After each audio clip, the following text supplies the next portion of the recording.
Hey, welcome to Echo Speak English. What if I told you that fixing one tiny little word could make your English sound, I don't know, 10 times more natural?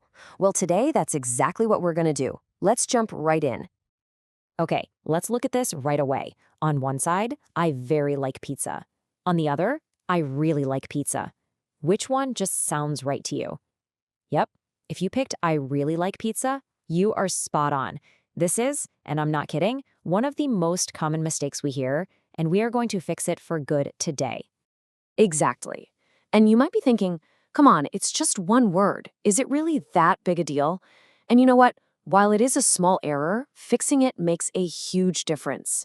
Saying I very like is kind of like a little flag that tells native speakers you're still learning. Our whole goal here is to help you sound as fluent as you really are, and this is a massive step.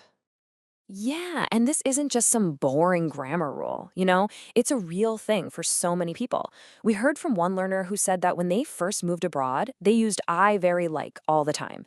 And they noticed something so interesting. People would smile, politely, but they could just feel that something wasn't quite right. We want to help you completely erase that feeling and just speak with confidence. So, it's time to let you in on the little secret that native speakers just know automatically. And trust me, it's so easy. Once you get this, you will never make this mistake again. You ready for it? Okay, here it is. The rule is actually super simple. In English, very is best friends with adjectives, describing words like good, big, or beautiful. So saying, this pizza is very good, that's perfect. But like, that's not a describing word. It's a verb. It's an action. And the thing is, we just don't use very with verbs. That's the whole secret.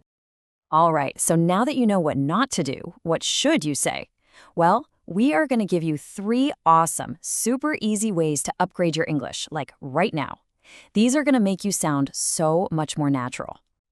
Think of these 3 phrases as your new best friends. We've got, I really like it, I absolutely love it, and for a bit of fun, I'm crazy about it. So let's break each one down so you know exactly how to use them.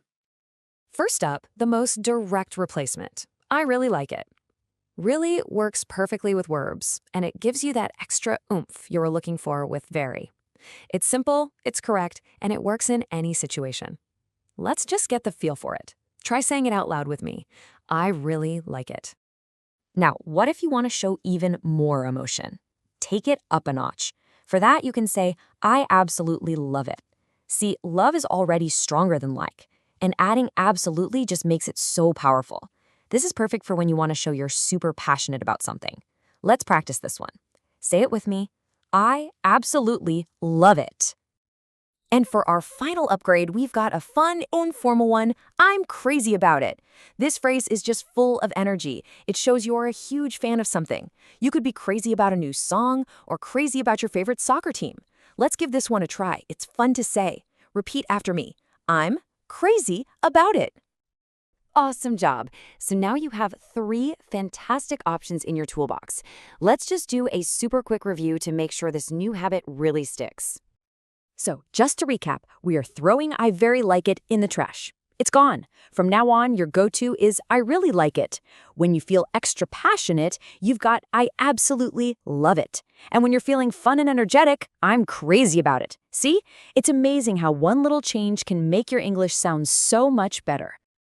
Okay, now I want to turn it over to you. Everybody has that one tricky little word or phrase that they struggle with. So what's one English mistake that you find yourself making? Drop it in the comments below. We honestly love reading them. And who knows, your question might just be the topic of our very next explainer. And that's all for this quick English upgrade. If this was helpful and you want more simple tips just like this one to make your English sound natural and fluent, please make sure you subscribe to Echo Speak English. We can't wait to see you in the next one.